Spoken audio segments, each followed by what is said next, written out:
pain was information. Damage was data. Alex Mercer's consciousness reassembled itself from viral strands scattered across dimensions he couldn't comprehend. His biomass convulsed, reconstituting from fragments that shouldn't have survived whatever had brought him here. The Blacklight virus didn't die, it adapted. Even now, even here, it was learning. He opened his eyes to ash and fire. The sky was wrong. No, there was no sky. A dome of smoke stretched overhead, churning with chemical fires that painted everything the color of dried blood. Superstructures rose around him like the ribs of a continent-sized corpse, Gothic spires kilometers tall that vanished into the toxic haze. This wasn't New York. This wasn't anywhere on Earth. Mercer pushed himself upright, hands sinking into slag that was still hot enough to glow. His thermal senses screamed warnings his nervous system ignored. The virus repaired tissue faster than it could burn. He stood, taking in his surroundings with predatory focus. A battlefield, one that stretched beyond his enhanced vision's limits. Bodies everywhere, thousands of them, tens of thousands, humanoid forms in crude armor, their flesh already bloating in the heat. Massive tracked vehicles lay gutted and burning, cannons the size of his old apartment still pointing at enemies they'd never fire at again. Craters deep enough to swallow buildings, the acrid stench of propellant, burning promethium, and something else, something that made his virus recoil instinctively. Corruption, decay, not natural decomposition, but something that violated biology at a fundamental level. Then the psychic pressure hit him. Mercer staggered, his biomass convulsing. It felt like being submerged in an ocean of screaming minds, each one drowning in despair, rage, and fanatical devotion. Billions of consciousnesses pressed against reality, like maggots writhing beneath rotting skin. The sensation was overwhelming, nauseating, wrong in ways that transcended physical disgust. His virus adapted. Biomass restructured itself, creating new neural pathways to filter the psychic assault. Within seconds, the pressure diminished to tolerable levels, but the wrongness remained. This place, this entire universe, felt diseased. Good. Disease was his element. Mercer moved through the wreckage with inhuman grace, analyzing everything. The bodies wore uniforms, grey-green fabric beneath crude flak armor, laser guns clutched in death-grip hands. Humans. Baseline humans. Their equipment was primitive. Projectile weapons, chemical propellants, steel plate armor. But the scale of their war was apocalyptic. One of the tanks nearby bore markings in a language he didn't recognize. Gothic script, ornate and aggressive. He filed the visual data away. The virus would decode it once he had context. Something moved in the smoke ahead. Mercer went still, every sense focused. His thermal vision cut through the haze, revealing humanoid shapes, 50 of them, advancing in formation. They wore the same armor as the corpses, but these were alive, disciplined, weapons raised. He could run, should run, gather intelligence before engagement. But his biomass was damaged from whatever had brought him here, and he needed to feed, needed to understand where he was, what he was facing. The soldiers emerged from the smoke, laser guns sweeping the ruins. One spotted him immediately. Contact, single target, civilian dress, 035. The voice was hoarse, exhausted, but the response was instant. 50 weapons swung toward him, laser sights painting his chest with red dots. Identify yourself. By authority of the God Emperor, identify. Civilian dress, God Emperor. Filing that away. Mercer said nothing. His tactical analysis was already complete. Primitive directed energy weapons, likely laser-based given the focal lenses, penetration depth dependent on power output. Their armor would stop most small arms. Their formation was professional. Overlapping fields of fire, designated squad leaders, disciplined spacing. They'd never fought anything like him. Final warning, raise your hands or we open. Mercer moved. The distance between them, 30 meters, vanished in less than a second. His legs deformed mid-stride, muscle density increasing exponentially, bones restructuring into springs that launched him forward with enough force to shatter concrete. The lead soldier's eyes widened behind his helmet's visor, finger tightening on his trigger. Too slow. Mercer's clawed hand punched through the man's chest plate like tissue paper, ribs shattering, organs pulping. The biomass of his arm extended tendrils that burrowed into the dying soldier's spine, consuming neural tissue, downloading memories in the microseconds before brain death. Armageddon. Third war for Armageddon. We hold the line or the orcs take. Laser guns open fire. Coherent light beams lance through the smoke, dozens of them converging on Mercer's position. They burned through his jacket, vaporized skin and muscle, boiled blood to steam. Pain signals flooded his consciousness, ignored, categorized, dismissed. The virus was already regenerating damaged tissue, reforming his biomass faster than the weapons could destroy it. Mercer released his first victim and exploded into motion. His right arm deformed into a massive blade of condensed biomass, 3 meters long and sharp enough to split molecules. He swept it through the nearest fire team in a horizontal arc. The blade passed through flak armor, flesh and bone without resistance, bisecting 3 soldiers before they could scream. Last fire intensified. A beam caught him in the shoulder, another in the thigh. His regeneration stuttered for a microsecond. These weapons were surprisingly effective. Not enough to kill him, but enough to slow him down if he let them concentrate fire. He wouldn't let them. Mercer's blade retracted, biomass flowing back into his arm before exploding outward as a dozen whip-like tendrils, each one tipped with razor-sharp bone. They lashed out with supersonic speed, wrapping around soldiers, pulling them toward him, impaling others through their visors. Screams filled the air. Blood misted the smoke. "Emperor preserve us, it's a demon!" Keep firing, for the Emperor. Damon. Another data point. A soldier got too close, trying to flank him. Mercer's left hand shot out, grabbed the man's face, lifted him off the ground. Biomass flowed from his palm, invading the soldier's mouth, nostrils, eye sockets. The virus consumed him from the inside out, reducing him to an empty shell of armor in 3 seconds. Joined the guard at 16. Trained on Kedia before. The fortress world is gone. Everything is gone. We fight because there's nothing else. Kedia, guard. Fortress world. More context crystallizing. 20 soldiers down, 30 remaining. They were breaking formation, panic overriding discipline. Some ran, others fired wildly. A few knelt in prayer, screaming devotions to their god emperor. Mercer killed them all. It took 48 seconds. When it was over, he stood among the corpses, biomass tendrils retracting into his body, wounds closing. His virus had consumed enough tissue to fully repair the dimensional damage. He felt stronger now, whole, and he had information.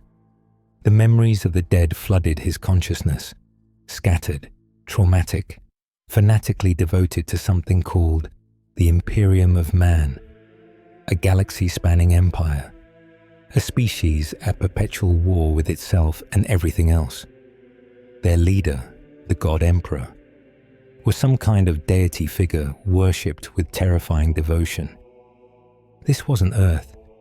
This was something called Armageddon, a hive world, one of millions. The scale was incomprehensible. Humanity had spread across the stars, but instead of evolving beyond their primitive nature, they'd become something worse, a fascist theocracy that measured lives in billions, sacrificed worlds to maintain their empire, and treated their citizens as disposable resources in an endless meat grinder war. It was perfect, a universe built for a predator. Mercer's analysis was interrupted by a new sound, the deep thrum of anti-gravity engines, heavy ones. He looked up as a shape descended through the smoke, a vehicle that defied his understanding of aerodynamics. Blocky, armored, covered in Gothic iconography and weapons batteries. A transport of some kind. It landed 50 meters away, assault ramp slamming down. More soldiers poured out, but these were different. They were massive. 7 feet tall in armor that was clearly powered, each plate etched with religious symbols. Their weapons weren't laser guns. These were fully automatic projectile weapons that looked like they could punch through tank armor. Their movements were synchronized, professional, terrifying in their efficiency. And they were fast. Not as fast as him, but far faster than the previous soldiers. One of them raised a hand, and Mercer's senses screamed a warning he couldn't identify. Something invisible reached toward him, something that existed in a dimension his virus couldn't fully perceive. The psychic pressure intensified 1,000-fold. Mercer's biomass convulsed, neural pathways overloading. It felt like his consciousness was being pulled apart by invisible hands, stretched across a dimension of pure hatred and hunger. He saw things that violated causality, eyes opening in the smoke, mouths full of teeth that existed in angles reality shouldn't support, screams that tasted of blood. A psyker. One of the dead soldiers' memories supplied the term. Mercer's virus responded instinctively, restructuring his neural tissue to isolate the intrusion. But the feedback was catastrophic. The Blacklight and whatever existed in that other dimension were incompatible at a fundamental level, like trying to mix matter and antimatter. He needed to move, now. Mercer launched himself backward just as the ground where he'd been standing exploded with psychic flame. The heat was real, the destruction tangible. The psyker, identified by his different armor and the staff he carried, was already preparing another attack. The other soldiers opened fire, bolt rounds. The knowledge came from consumed memories, mass reactive shells that penetrated armor before detonating, designed to destroy armored targets from the inside. They hit like freight trains. Mercer's chest exploded as 3 rounds penetrated his torso, detonating inside him. His left arm was torn off at the shoulder. His right leg shattered below the knee. The virus screamed in pain data, regeneration systems overwhelmed. He hit the ground hard, biomass already working to rebuild destroyed tissue. But this would take time, seconds he didn't have. The soldiers advanced, weapons trained on him. The psyker raised his staff, gathering power for a finishing blow. Mercer made a decision. His remaining biomass detonated outward in a desperate viral explosion, tendrils lashing out in all directions. Most of the soldiers' armor deflected them, but 2 got through, one impaling a soldier through a joint in his armor, another wrapping around the psyker's exposed neck. The biomass invaded, consumed, downloaded. The psyker's memories were wrong, alien. His consciousness existed partially in that other dimension, the warp, the Imperium, a realm of pure thought and emotion. where physics held no meaning. Consuming him felt like swallowing broken glass, each memory cutting through Mercer's consciousness with psychic backlash. The Emperor protects, but I see things in the warp, the ruinous powers, the chaos gods. They hunger. Everything hungers. Pain, madness, knowledge. The other soldiers were on him now, stabbing with combat knives, firing point blank. Mercer's regeneration finally caught up, new biomass exploding from his core, reforming limbs, reknitting tissue. He rose like a nightmare from the smoke, consumed the soldier he'd impaled, and ran. Behind him, the remaining soldiers opened fire, but he was already gone, disappearing into the ruins at speeds their weapons couldn't track. Mercer ran for 17 minutes straight, crossing kilometers of devastated cityscape. Finally, he stopped in the hollow shell of a manufactorum, collapsing against a wall while his virus finished repairs. The memories settled into coherence. This was the 41st millennium. Humanity's empire, the Imperium, spanned 1 million worlds. They were at war with themselves, with aliens, with entities from beyond reality. The galaxy was dying, and everyone was too busy fighting to notice. And the warp, that other dimension he'd touched, was hostile to him at a fundamental level. The Blacklight virus was biological. The warp was psychic, emotional, alive in ways that violated his understanding of life. When they touched, reality itself recoiled. That could be useful. Mercer's analysis was interrupted by a new sound: sirens, alarms blaring across the entire Hive city. A voice boomed from vox speakers mounted on every structure, speaking in the Gothic language he now understood. Alert. Xenos bioform identified. Sector Tertius 9 is under quarantine. All Imperial citizens report to sanctioned shelters. Repeat. Xenos contamination detected. Inquisitorial authority now in effect. Inquisition. The memories defined them. The Imperium's secret police. Enforcers of orthodoxy. Hunters of heresy. They had authority over entire sectors. Could order exterminatus, planetary annihilation, on suspicion alone. They would come for him with everything they had. Good. He needed to understand this universe's capabilities, needed to test himself against its apex predators. Mercer's biomass finished regenerating. He stood, analyzing his new situation with cold logic. He was stranded in a hostile universe. His virus was incompatible with the dominant form of power here. The entire planet would soon be hunting him. The sensible choice was to hide, gather strength, learn more before engaging. But sensible had never been his nature. Mercer smiled, a predator's expression without warmth, and began planning his next move. The Imperium wanted to classify him, contain him, destroy him. Let them try. The inquisitorial fortress occupied the heart of Hive Infernus, like a tumor of black adamantium and psychic wards. Within its central sanctum, Inquisitor Kryptman stood before a hololith display, studying the pick captures with the cold focus that had served him for 2 centuries of service. The creature had killed 87 guardsmen and a full Tempestus Scion squad in less than an hour. It could shapeshift, regenerate from catastrophic damage, and consumed its victims' biomass with terrifying efficiency. Initial classifications suggested Tyrannid infiltrator form, but the behavioral patterns were wrong. Tyrannids followed the hive mind's directives. This thing acted with independent intelligence and tactical sophistication.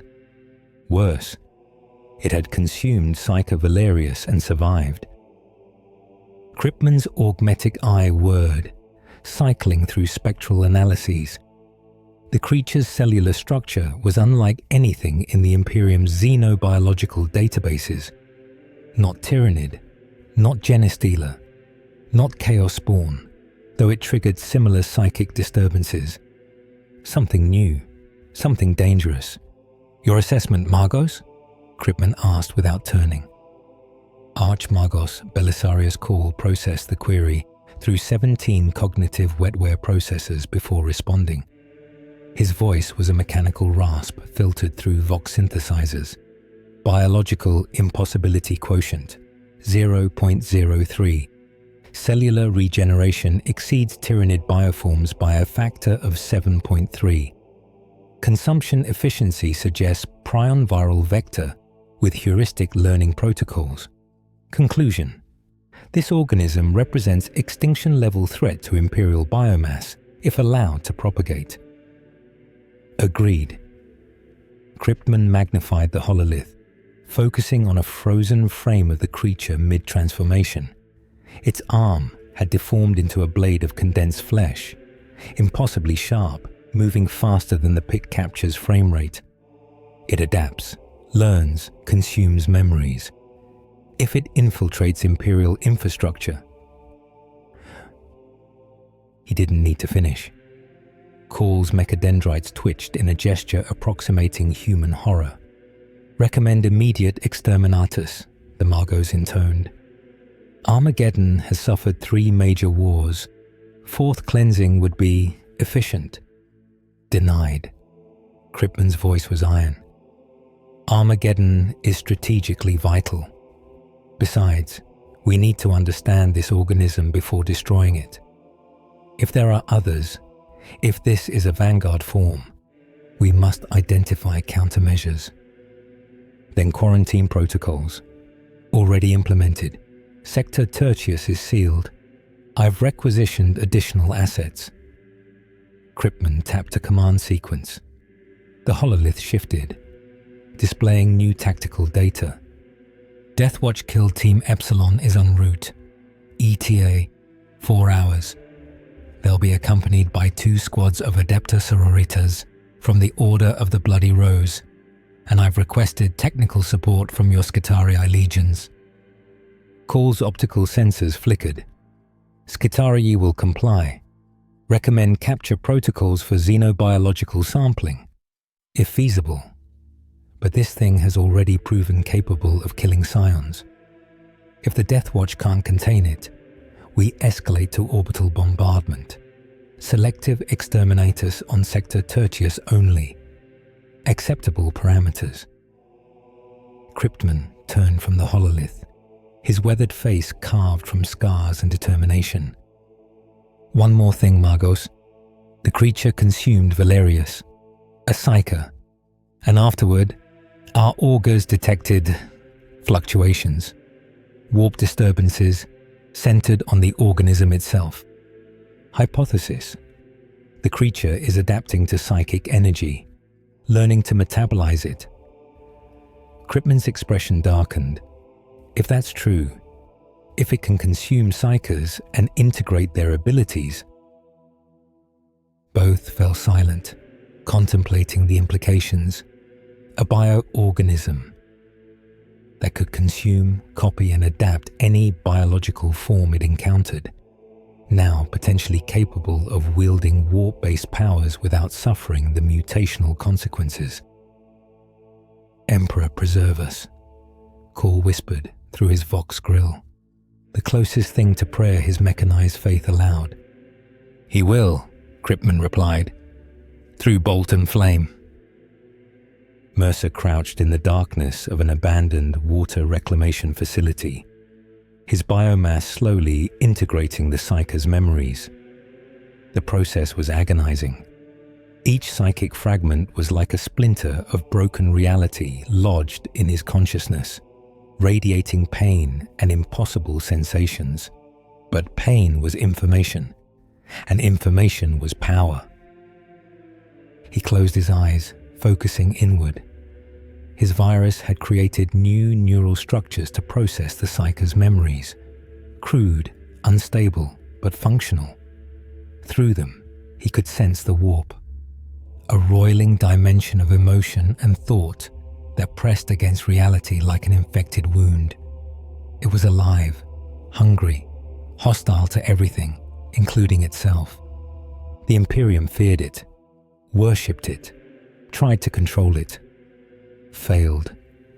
Their emperor, the God Emperor, was some kind of psychic being powerful enough to hold back the warp's worst incursions. But he was dying, kept alive by a machine that devoured thousands of psychers daily. The entire Imperium was built on the corpse of its founder, held together by fanaticism and fear. Mercer opened his eyes, processing the tactical implications. The Imperium had numbers, resources, weapons that could crack planets. But they were slow, bureaucratic, hampered by superstition and dogma. Their greatest strength, their unity under the Emperor, was also their weakness. They couldn't adapt, couldn't evolve. They just ground forward like a glacier, crushing everything beneath sheer weight. He could use that. His enhanced hearing caught movement outside the facility, the mechanical tread of something heavy, multiple somethings. He moved to a corroded viewport, thermal vision cutting through the darkness. Tanks, 8 of them, surrounding the facility in a standard containment formation. Lehman Russ battle tanks, if the consumed memories were accurate, each one armed with a main cannon capable of punching through reinforced ferrocrete. Infantry followed behind them. Skitari, the Mechanicus' cybernetic soldiers, their bodies more machine than flesh. They'd found him faster than expected. Mercer analyzed the situation. The tank's armor was thick enough to resist his blade at range. The Skitari were heavily augmented. Thermal camouflage, integrated targeting systems, weapons that could vaporize him if he got careless. A frontal assault would be costly, so he wouldn't fight them here. Mercer's biomass began to shift, restructuring itself according to consumed patterns. His face blurred, bones rearranging, skin tone adjusting. Within 30 seconds, he wore the face and body of the Tempestus Scion he'd consumed earlier. The armor was more difficult. He couldn't replicate adamantium, but he could approximate the appearance well enough to pass cursory inspection. The facility had maintenance tunnels. He'd scouted them while resting. Time to disappear. By the time the Skitari breached the facility, Mercer was already 2 kilometers away, moving through Armageddon's underhive warren. He wore a dead man's face and knew a dead man's passwords. In a hive city of billions, one more soldier wouldn't draw attention. He needed to feed, needed to grow stronger before the next engagement, and he needed test subjects. The Mechanicus. They were machines. Augmented humans so extensively cybernetically enhanced they barely qualified as biological. Could his virus consume them? Adapt their technology? Only one way to find out. The Forge. Forge holds Secundus, jutted from Armageddon's crust like a mechanical tumor, its spires bristling with plasma conduits and data antennas. The Adeptus Mechanicus maintained it as a secondary manufacturing hub, producing ammunition, weapon components, and servitor-grade augmetics for the Guard. Mercer infiltrated through a cargo entrance, walking past security checkpoints with the confidence of the scion whose face he wore. The guards, half human, half machine Skitari, scanned him with augmetic eyes but found nothing suspicious. Their protocols searched for obvious threats: weapons, explosives, unauthorized biometrics. They weren't designed to detect someone whose entire body was a weapon. Inside, the forge hold was a cathedral to the machine god. Conveyor systems stretched for kilometers, automated assembly lines producing shells and lasgun power packs in endless streams. Tech priests moved through the machinery like priests tending altars, performing maintenance rituals that combined engineering with religious devotion. Mercer's scientific mind recoiled at the waste. Half their procedures were unnecessary superstition. The other half was simply inefficient. But the scale was impressive. This single facility could probably supply an army of millions indefinitely. He needed to find an isolated target, someone high-ranking enough to have useful knowledge, but not so important their disappearance would trigger immediate alarms. There, a Magos Dominus overseeing a servitor production line, attended by 2 servo skulls and no other tech priests. Perfect. Mercer approached, maintaining the scion's disciplined posture. The Magos turned, optical sensors focusing on him with mechanical precision. Tempestor. The voice was heavily modified, more Vox synthesizer than vocal cords. This sector is restricted to Mechanicus personnel. State your authorization. Mercer's hand shot out faster than human reflexes could track. Claws burst from his fingertips. Not his full transformation, just enough to puncture the Magos' robes and pierce the organic components beneath his augmetics. The Magos staggered, mechadendrites flailing. Hostile! The word died as Mercer's biomass invaded his body. Viral tendrils seeking out organic tissue. There wasn't much, maybe 30% of the Magos was still biological, but it was enough. Consumption began. The process was different this time. Mercer's virus encountered cybernetics, processors, neural interfaces, augmetic organs. His biomass couldn't absorb the metal and circuitry, but it could interface with them briefly before the system shut down from lack of neural input. Memories flooded in, binary cant, machine spirit liturgies, technical specifications for weapon systems. Mercer's mind struggled to comprehend. The Mechanicus hoarded technology from humanity's pre-imperial golden age, understanding only fragments while worshipping the whole. And then he touched something deeper. The Noosphere, a data network connecting all Mechanicus personnel, allowing them to share information across vast distances. Through the dying Magos' implants, Mercer glimpsed it, a digital realm overlaying physical reality, filled with data streams and machine code prayers. His virus adapted, creating new structures to interface with the technology. It was crude, unstable, but for 3 seconds he was connected to the Noosphere, downloading everything the Magos had clearance to access. Schematics, tactical deployments, weapon specifications, the location of every Mechanicus facility on Armageddon, and one critical piece of information. Inquisitor Kryptman had requisitioned Deathwatch for a containment operation in Sector Tertius. Deathwatch. The consumed memories defined them. Space Marines drawn from different chapters, specialized in Xenos hunting.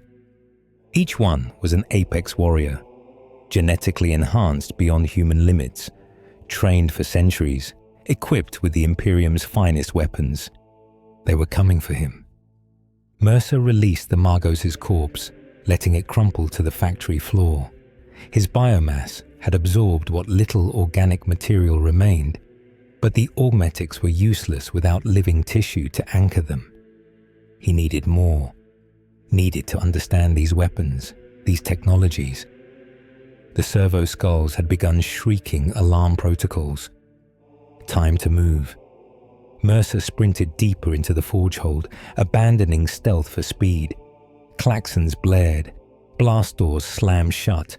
Trying to seal him in, he punched through them with hammer fist strikes, each blow backed by tons of kinetic force.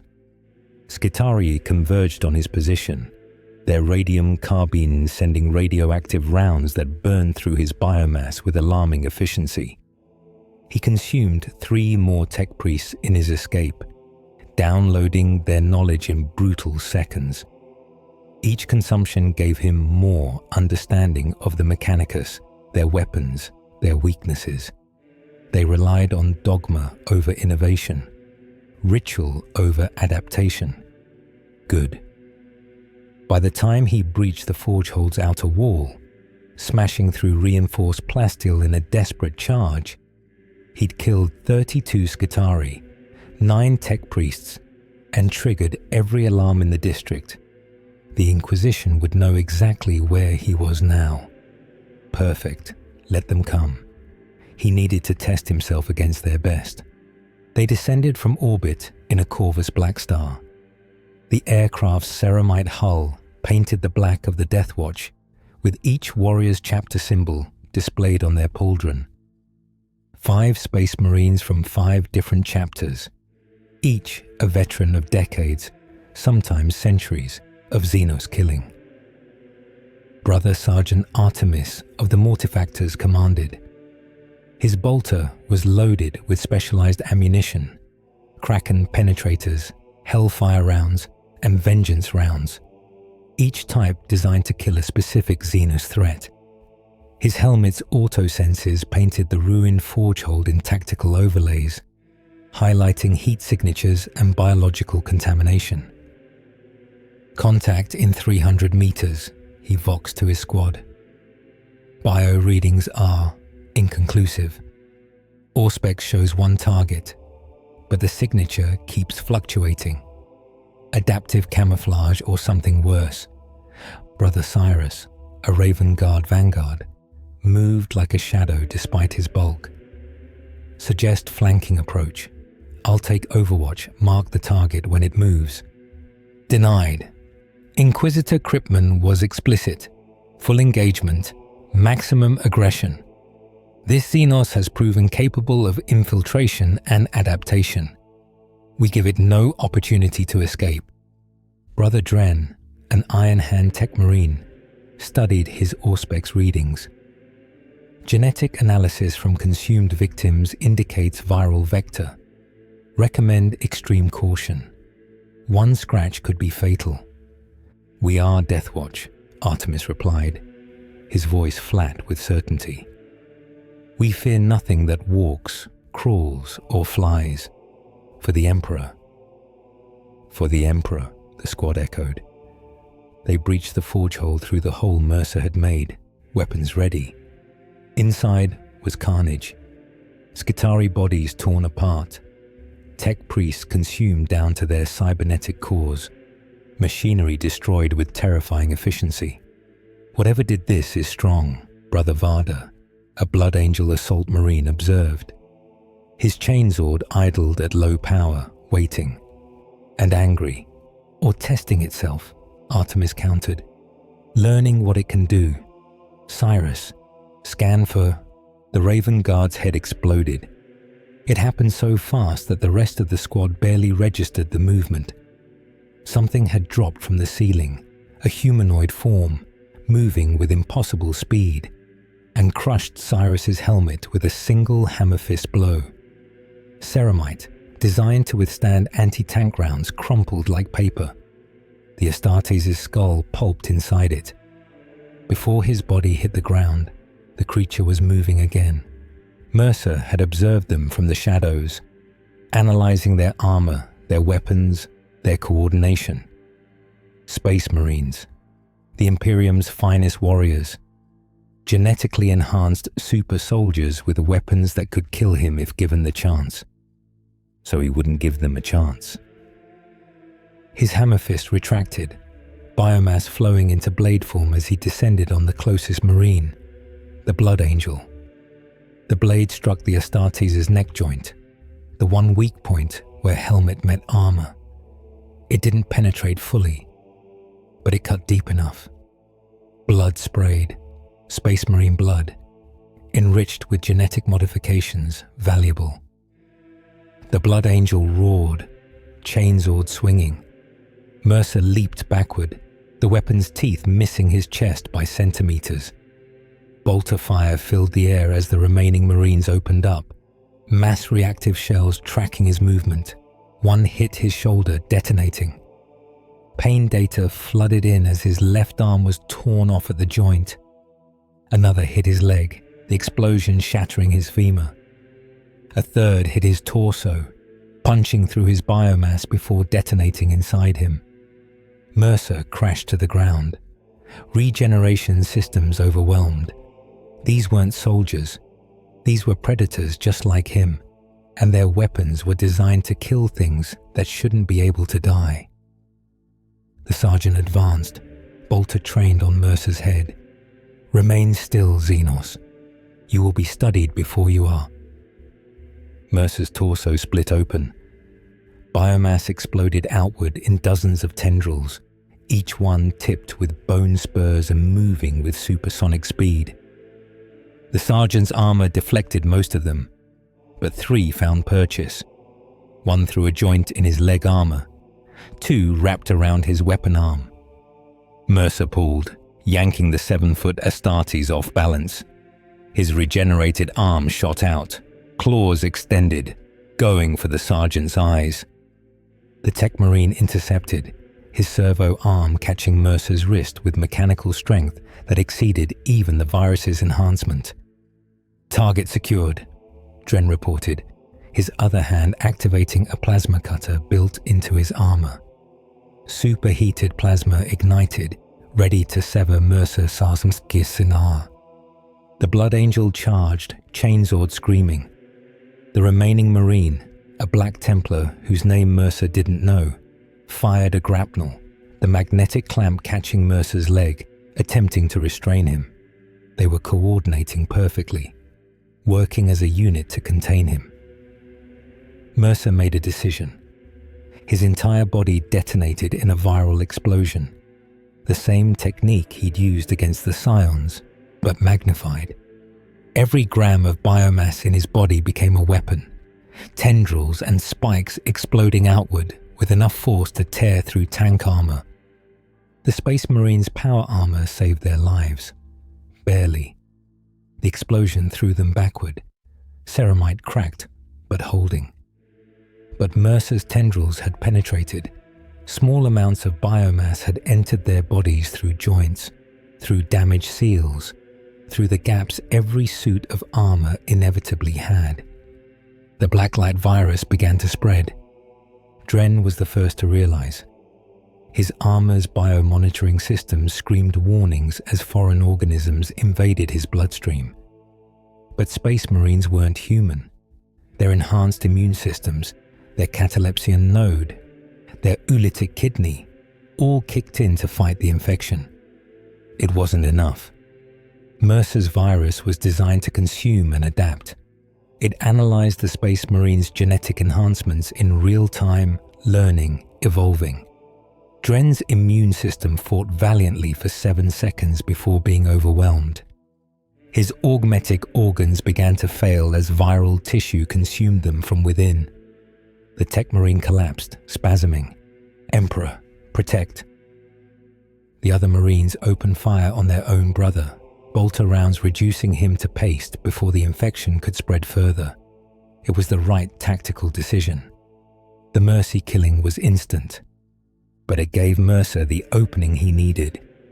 His scattered biomass reconstituted into humanoid form behind the Black Templar. Claws punched through the Astartes' helmet from behind, penetrating his brain. Consumption began immediately. Brutal, efficient, violent. The Space Marines' memories hit Mercer like a freight train. Centuries of service, genetic conditioning that resisted every atrocity he'd witnessed. Faith in the Emperor so absolute it bordered on madness. But underneath that faith was knowledge. How to fight, how to kill, how to survive against enemies that could destroy worlds. Mercer integrated it all.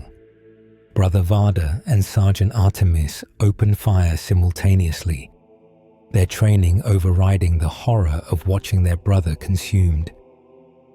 Bolt rounds tore through Mercer's body, each explosion destroying massive amounts of biomass. But he was already moving, dragging the Black Templar's corpse as a shield, using the dead Astartes' own ceramite armor to deflect shots meant for him. The Blood Angel charged with his chainsword, abandoning range combat for the close-quarters brutality his chapter was famous for. Mercer met him head-on, dropping the corpse and transforming both arms into massive claws. They collided with enough force to crack the ferrocrete beneath them. Varda was skilled, centuries of experience guiding every strike, every parry. His chainsword carved through Mercer's biomass with horrifying efficiency, each cut spraying viral tissue across the factory floor. But Mercer was learning. Each attack pattern the Blood Angel used was catalogued, analyzed, countered on the next exchange. And Mercer didn't tire, didn't slow, didn't bleed out. The Blood Angel did. A claw strike found the joint between his breastplate and pauldron, cutting deep. Another raked across his helmet's eye lenses, destroying his auto senses.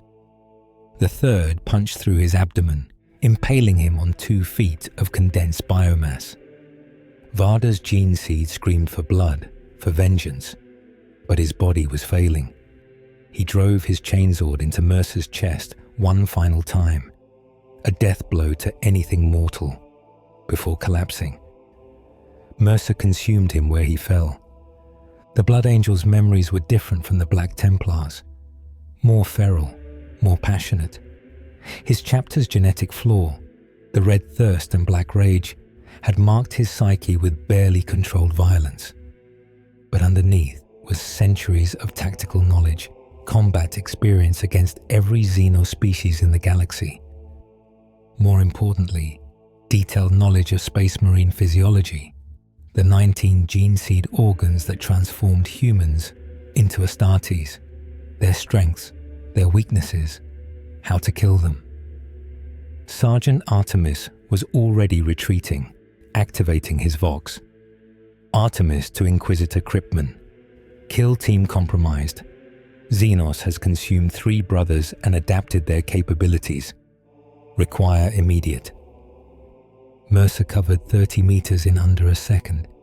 His blade arm extended mid-leap, stretching beyond its normal length, biomass forming a spear that punched through the sergeant's Vox unit.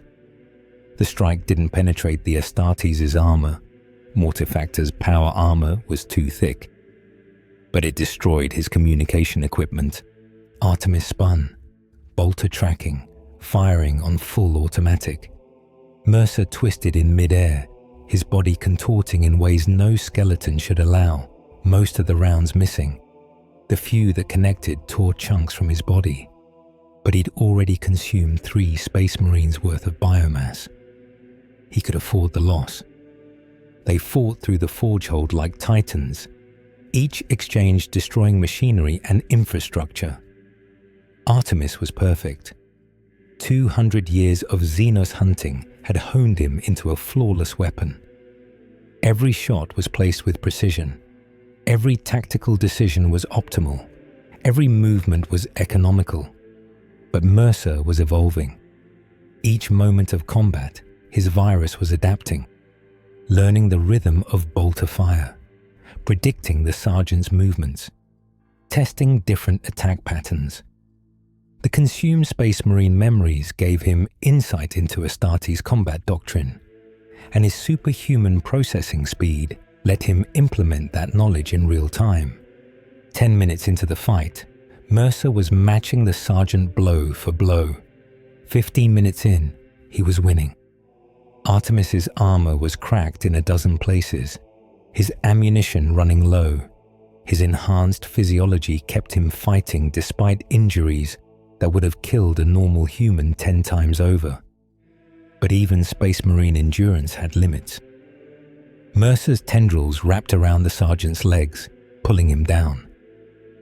Artemis fired his last bolt round point blank into Mercer's face, the explosion destroying his head entirely.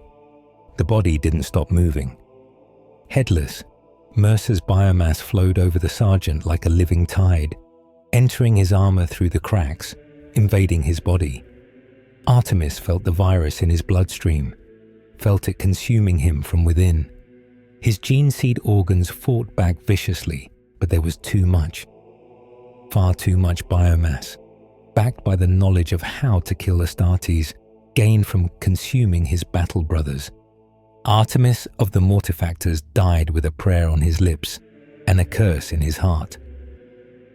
Mercer reconstituted his form, absorbing the sergeant's corpse. 4 Space Marines consumed.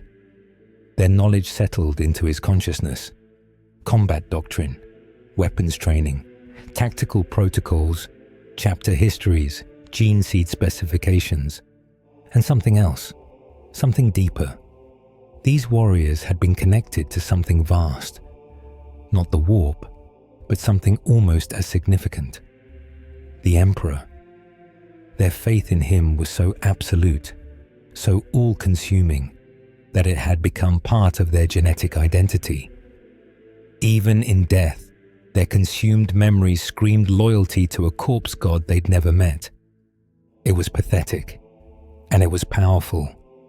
Mercer stood among the carnage, his body restructuring. His virus was integrating the Astartes biomass, incorporating their genetic enhancements. His bones were becoming denser, infused with ceramic compounds. His muscle tissue was reorganizing into the efficient triple helix structure of Space Marine musculature. His regeneration was improving, learning from their enhanced healing factor. He wasn't becoming an Astartes, his virus was too alien for that, but he was evolving into something that combined the best of human enhancement with Blacklight's adaptive superiority. The Forge Hole's remaining defenses activated. Automated turrets, servo skull drones, even a pair of Castellan robots lumbering from storage. They opened fire with everything: plasma, bullets, lasers. Mercer moved through them like death incarnate, his enhanced body shrugging off weapons that should have killed him. He consumed a tech priest controlling the Castellans, downloaded the control protocols, and turned the robots against their own facility before destroying them.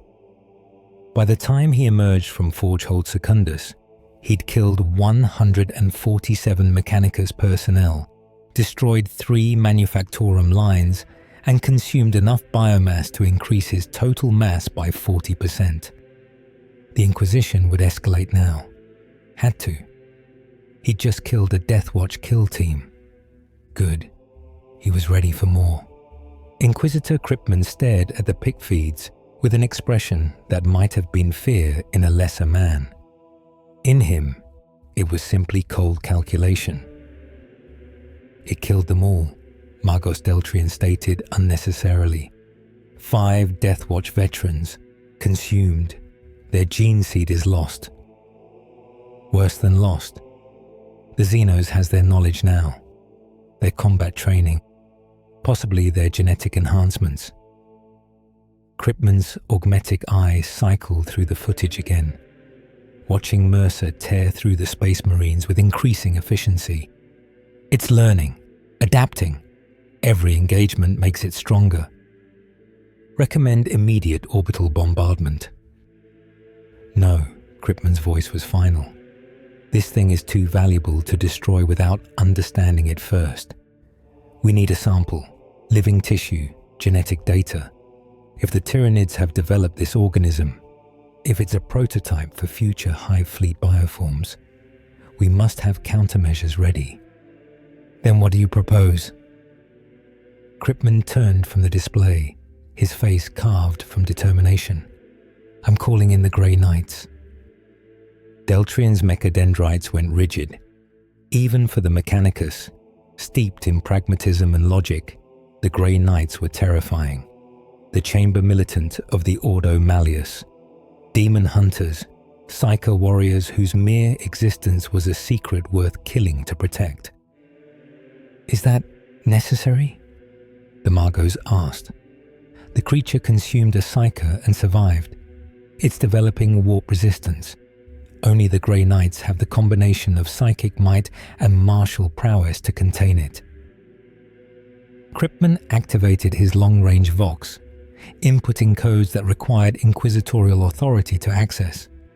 Besides, If this thing escapes Armageddon, if it reaches the wider Imperium, he didn't finish. Didn't need to. A shape-shifting, adaptive organism that consumed and copied biological forms, potentially capable of infiltrating any imperial institution, learning any skill, defeating any foe by sheer adaptive superiority. It was a nightmare made manifest. The Vox connected. A voice answered, cold, clinical, suffused with psychic weight that made the air in the sanctum feel heavy. This is Castellan Crow of the Purifier Order. Identify. Inquisitor Cryptman, Ordo Xenos. Authorization Sigma 7 Tertius. I require Grey Knight intervention on Armageddon. A pause. Then, nature of threat? Unknown Xenos bioform. Has consumed multiple Imperial assets including Deathwatch personnel. Demonstrates adaptive capabilities and potential warp resistance. Threat assessment. Catastrophic if allowed to propagate. Another pause, longer this time. Cryptman could feel Crow consulting with others through their psychic communion. Finally, request approved. Strike Cruiser Auric Hammer is en route. ETA, 6 hours, hold position. Do not engage until we arrive. Understood. Cryptman out. Deltrian's optical sensors flickered. 6 hours. The Xenos could be anywhere by then. Then we make sure it stays where we want it. Cryptman pulled up a tactical map of Hive Infernus. Margos, I need you to flood Sector Tertius with false biosignatures. Make the Xenos think we've lost track of it. Meanwhile, we'll set up kill zones here, here, and here. He marked locations on the map. When it moves to feed, and it will need to feed after that much biomass expenditure, we'll track it to the Grey Knight's insertion point, using Imperial citizens as bait. They were born to serve the Emperor. This is their service. Cryptman's voice held no emotion. The Imperium had made him cold over 2 centuries of fighting horrors that would break lesser minds. Deltrian, how many people live in Sector Tertius? Approximately 80 million. And how many will die if this Xenos escapes Armageddon? The Margos processed the question. Statistically, billions, potentially trillions if it reaches high-density hive worlds.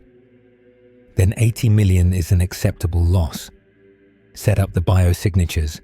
I want that Xenos exactly where we need it when the Grey Knights arrive. Mercer moved through the underhive like a ghost, wearing the face of a dead tech priest and carrying the clearance codes he'd stolen. The lower levels of the hive were a maze of industrial sectors, hab blocks, and processing plants where millions of workers lived their entire lives without seeing sunlight. It was perfect hunting ground. His virus needed to consolidate. The Space Marine biomass was fighting his own cellular structure, trying to assert dominance even in death. Astartes' gene seed was designed to be resistant to corruption, to reject foreign organisms, to maintain its purity across generations. Consuming it had strengthened him, but now his body was a battlefield, as Blacklight fought against genetic conditioning that refused to be assimilated. He needed more biomass, needed to flood his system with fresh material to overwhelm the Astartes gene seed's resistance. Mercer descended into the worker habs, where humanity was packed so densely that disease and malnutrition were considered normal. These people, baseline humans, lived and died without ever contributing anything significant to the Imperium. They were resources, calories to be processed into labor. He felt nothing for them, not pity, not contempt. They were simply available biomass. But he was strategic. Consuming too many would draw attention. Instead, he picked targets carefully. Homeless laborers, forgotten servitors, the dying and the damned that no one would miss. Over the course of 3 hours, he consumed 47 humans, each one adding their memories and biomass to his growing mass. The memories were uniformly grim. Lives of endless toil, devotion to an emperor they'd never seen, fear of punishment for the smallest infractions. The Imperium treated its citizens worse than he'd treated lab rats in his previous life. And these people loved it, thanked the emperor for their suffering, died praising the Imperium that ground them to dust. It was perfect, a species conditioned to accept atrocity as normal, to worship their oppressors, to die without question. If he wanted to infiltrate this society, he just needed to mimic their fanaticism. Mercer was considering his next move when his enhanced hearing caught something, a Vox transmission, poorly encrypted, broadcasting across local frequencies. All citizens to proceed to Sector Tertius processing centers for mandatory bioscreening. By order of the Inquisition, failure to comply will result in immediate execution. Ave Imperator, a trap. Obviously, they were herding the population into choke points, hoping to flush him out. Mercer smiled his predator's smile. Let them try. He moved towards Sector Tertius, blending with the crowds of workers being shepherded by Militarum enforcers. The processing centers were massive, warehouse-sized facilities where tech priests scanned citizens with augers designed to detect genetic deviations. Anyone who failed the scan was executed on the spot, their body incinerated to prevent contamination. Brutal, efficient, completely in character for the Imperium. Mercer passed through the first checkpoint easily, his borrowed tech priest identity granting him access without screening. He watched the process, thousands of terrified citizens filing through scanners, most passing, some failing. The screams of the executed echoed through the warehouse. Something was wrong. The security was too light, too casual. This wasn't a serious containment operation. It was bait.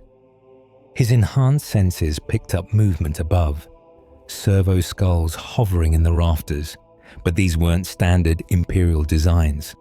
Their sensors were too sophisticated, their movements too coordinated. They were tracking something.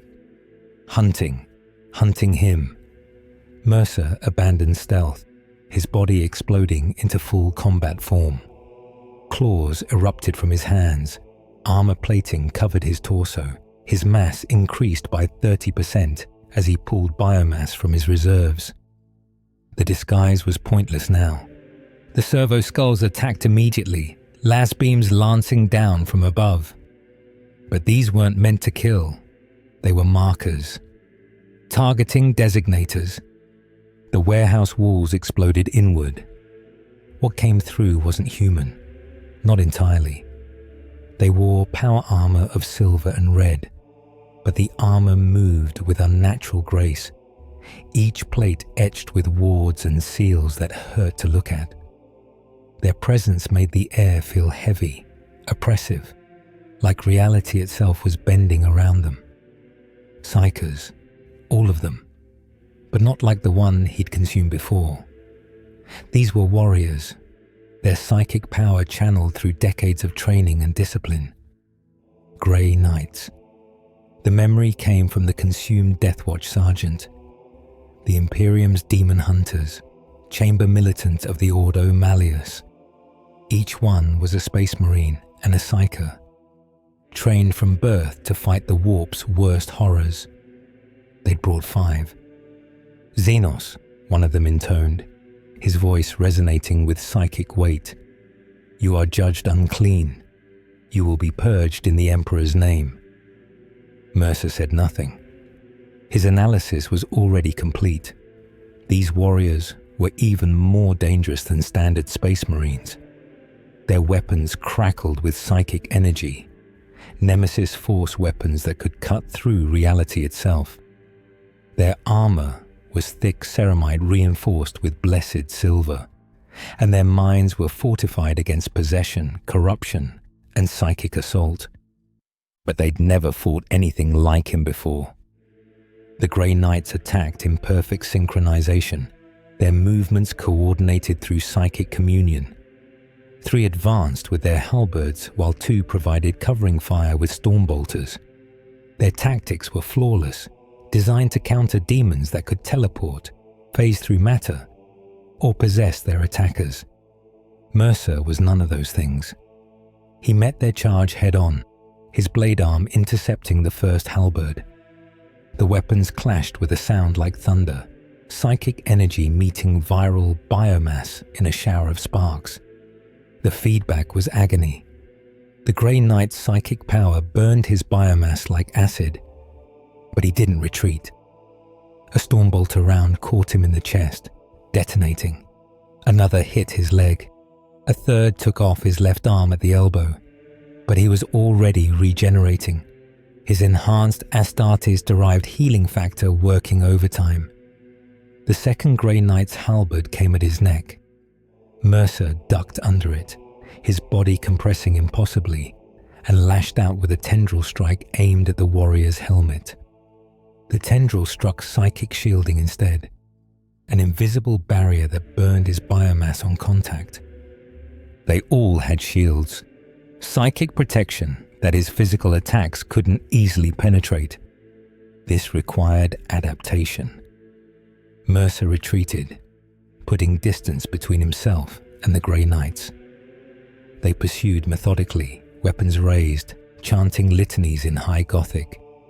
The psychic pressure intensified with each word, making his biomass convulse with warp resonance pain. But pain was information. He'd consumed a psyker. The memories were fragmentary, unstable, but they were there. The psyker had accessed the warp through meditation and will, channeling its power through his consciousness. Mercer's virus had tried to replicate that ability, had created neural structures designed to interface with psychic energy. Time to test them. Mercer stopped retreating, focused inward, found the alien neural pathways the virus had built from consumed psyker tissue, activated them. The warp responded. It felt like opening a door into a furnace. Psychic energy flooded into his consciousness, raw, chaotic, hungry. It wanted to consume him, corrupt him, tear him apart. But his virus was designed to consume and adapt. It met the warp's hunger with its own. For 3 seconds, Alex Mercer touched the Imperium.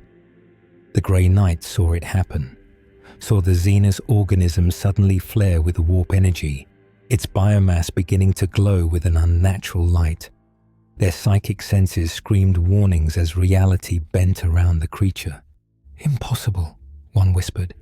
"It's channeling." Mercer's hand shot out, and psychic energy erupted from his palm. It wasn't controlled, wasn't refined. It was raw warp power filtered through viral biomass, chaotic and unstable. The blast hit the nearest Grey Knight like a freight train, sending him crashing through a ferrocrete wall. The other 4 opened fire immediately, stormbolters roaring. But Mercer was moving now, his body wreathed in flickering warp energy that destabilized their targeting. He closed the distance in seconds, his clawed hand punching through one Grey Knight's psychic shielding through sheer, overwhelming power.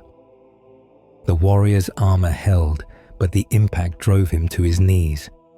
Mercer's other hand came down in a hammer fist strike that cracked ceramite. The Grey Knight rallied, his halberd coming up in a perfect counterstrike. Mercer caught the blade with his bare hand. The psychic weapon burned his palm, destroying biomass, but he held on, pulled, yanked the Grey Knight off balance and drove his knee into the warrior's chest with enough force to dent power armor. The other Grey Knights were on him immediately, their halberds cutting through his biomass with surgical precision. Each strike carved away chunks of his body, psychic energy preventing regeneration. They were winning through attrition, slowly destroying him faster than he could heal. Mercer made a choice. He released the warp energy he'd been holding, letting it detonate in an uncontrolled burst. The explosion was catastrophic, psychic feedback that sent 3 Grey Knights staggering, their shields overwhelmed. The warehouse itself shuddered, reality cracking under the strain. In the chaos, Mercer grabbed the nearest Grey Knight, the one he'd knocked down, and began consuming him. The Grey Knight's psychic defenses fought back viciously. His mind was a fortress, built over decades of conditioning and mental training. But Mercer wasn't trying to possess him. He was trying to eat him. And against physical consumption, psychic defense was less effective. Biomass invaded the Grey Knight's armor through the crack Mercer had made, viral tissue flooding into the warrior's body. The Grey Knight screamed, not in pain, but in fury, and activated his armor's self-destruct. Mercer felt the plasma building and released the warrior, throwing himself backward. The explosion was contained by the Grey Knight's armor, turning the warrior into a cremation chamber. When the light faded, nothing remained but scorched ceramite. The other 4 Grey Knights were already repositioning, their tactics adapting. They'd seen what happened when Mercer got his hands on one of them. They wouldn't let it happen again. "Fall back," their leader commanded. "Ranged engagement only. Deny it biomass." They were learning. Good. So was he. The battle raged through Sector Tertius for 17 minutes. The Grey Knights fought with the precision of centuries-old veterans, their psychic communion allowing them to coordinate perfectly. Mercer fought with the adaptability of evolution itself, his virus learning their patterns, testing new tactics, evolving in real time. By the end, 2 more Grey Knights were dead. One consumed despite his best efforts, one killed by collapsing infrastructure during a particularly violent exchange. The remaining 2 had retreated to a defensive position, their ammunition depleted, their psychic reserves exhausted. Mercer stood among the ruins, his body a patchwork of regenerating wounds. He'd consumed 1 Grey Knight, not completely, but enough. The warrior's memories were settling into his consciousness. Decades of demon hunting, psychic training, forbidden knowledge about the warp's nature, and most importantly, the Grey Knight's purpose, why they existed. The warp was breaking through, had been breaking through for 10,000 years. Chaos, the term the Imperials used for the warp's predatory nature, was consuming the galaxy one world at a time. The Imperium fought a losing battle against an enemy that was immortal, infinite, and inevitable. They were all doomed. Every living thing in this galaxy was doomed. The only question was how long until the end. Mercer absorbed this information with cold detachment. It changed nothing. He'd been doomed before, hunted by Blackwatch, infected with a virus that should have killed him, thrown into situations that had no logical survival path. He'd survived by adapting, by becoming something that couldn't be killed. He'd do the same here. The 2 surviving Grey Knights watched him from their defensive position, weapons ready for a final stand. Mercer could kill them. It would be difficult. They were exhausted but still dangerous.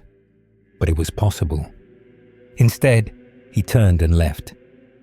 He'd learned what he needed, knew what the Imperium's best could do, knew their limits. Pushing this fight further would be wasteful. Besides, he'd just consumed a Grey Knight. His virus was integrating psychic capabilities now, learning to wield warp energy without being destroyed by it. He needed time to adapt, to evolve. And he knew exactly where to find that time. Inquisitor Kryptman received the report with carefully controlled fury. 2 Grey Knights dead, one consumed. The Xenos had escaped again. "It's adapting to our tactics," he told Lord Inquisitor Torquemada via hololith.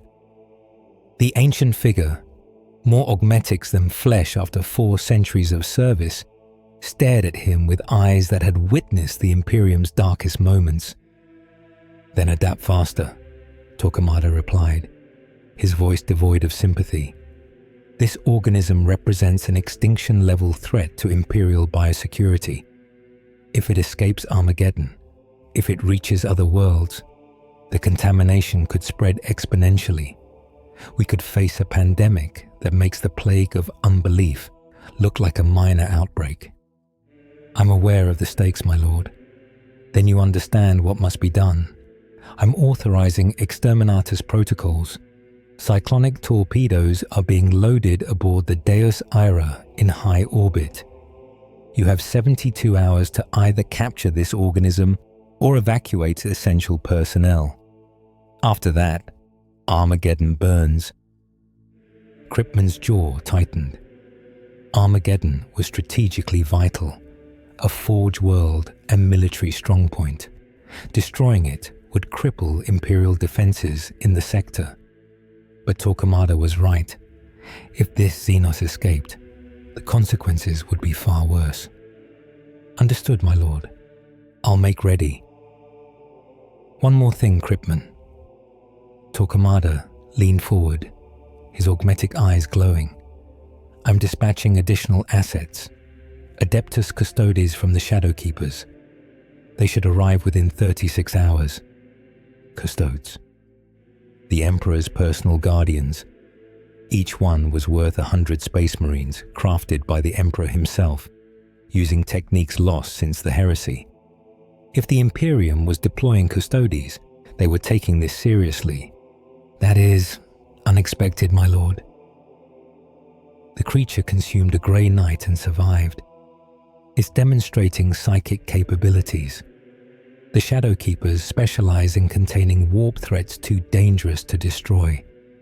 They will capture this organism, dead or alive, and transport it to Ganymede for study. Do not interfere with them. "Of course not, my lord." The hololith disconnected. Kripman stood in silence, processing the implications. 72 hours. Then exterminatus. He needed to find the Xenos. Needed to drive it toward the Custodes insertion point. Needed to end this before Armageddon. A world that had survived 3 Orc invasions was reduced to a lifeless rock. "Mago's call," he voxed. "Activate all surveillance assets. I want augers, servo skulls, and hunter-seeker protocols flooding every sector. The Xenos needs to feed. When it does, we'll find it. And this time, we'll have the Emperor's own warriors waiting." Mercer had descended into the depths of the Underhive, beyond even the industrial sectors, into the ancient tunnels that predated the current hive structure. Here, in darkness absolute, he could focus on what his virus was doing. The Grey Knight's biomass was different from anything he'd consumed before. It contained genetic modifications, the 19 gene seed organs, plus decades of psychic conditioning. His virus was trying to integrate both, to combine Space Marine enhancement with warp sensitivity. The process was agonizing. His nervous system was being rewritten on a fundamental level, new structures forming to channel psychic energy without burning out. His brain was developing additional lobes, structures that existed partially in real space and partially in the warp. He was becoming something new, something that had never existed in either universe. Mercer opened himself to the process, letting the virus work. Pain was irrelevant. Discomfort was meaningless. Only adaptation mattered. Hours passed. His body convulsed, restructured, evolved. Biomass that had been purely biological was now touched by the warp, infected with psychic resonance. He could feel the Imperium now, really feel it, as a vast ocean of emotion and thought pressing against reality. And he could touch it, control it, weaponize it. Mercer stood, his body reformed. He looked human still. He could shapeshift at will, but underneath, he was utterly alien. His virus had achieved what should have been impossible. It had adapted to incorporate psychic power, while maintaining its biological purity. He tested his new capabilities, reached out with his mind toward the warp, felt its response, hungry, eager, trying to flood into him. But his virus was already there, forming a barrier, a filter that let him draw power without being corrupted. Psychic energy crackled around his hand, purple, black, and unstable. He clenched his fist, and the energy condensed into a sphere of raw force. Released it at the tunnel wall. The sphere detonated on impact, vaporizing stone and metal. Good. He was armed now, had weapons that could hurt the Imperium's strongest warriors. But power wasn't enough. He needed a plan. The memories from every human he'd consumed were settling into coherence, painting a picture of this universe's nature. The Imperium was vast but fragile, held together by faith and fear. Chaos was infinite but chaotic, unable to unite. The Xenos races, Orcs, Eldar, Tau, Necrons, Tyranids, all fought for survival or dominance. Everyone was an apex predator. Everyone was prey. Where did he fit in this ecosystem? Mercer considered his options. Escape. He could steal a ship, leave Armageddon, disappear into the galaxy. But that was short-term thinking. The Imperium would hunt him forever, and he'd learned enough to know their persistence was legendary. Conquest. He could attempt to take over Armageddon, consume enough biomass to create an army. But one planet wasn't enough, and the Imperium would simply destroy the world rather than lose it. Infiltration. He could replace key Imperial figures, slowly taking over from within. But the consumed memories showed that the Imperium was paranoid about infiltration. They had protocols, psychers, methods for detecting imposters. Evolution. He could continue adapting, consuming, learning. Make himself so powerful that the Imperium couldn't stop him. Then decide his next move from a position of strength. The last option was most appealing, but it required time, resources, and test subjects. He needed the Imperium to come to him, needed them to throw their best warriors into a meat grinder where he could consume them one by one until he'd adapted to everything they had. Mercer smiled. He knew exactly how to make that happen. The attack on the Imperial Cathedral was calculated terrorism. Mercer waited until the morning prayer cycle, when 10,000 citizens packed into the massive structure to worship their corpse god. Then he walked through the front entrance, wearing the face of a dead cardinal, and released the Blacklight virus in aerosol form. The infection spread in seconds. Citizens began convulsing, their bodies consumed from within, as viral tissue replaced human cells. Some died immediately.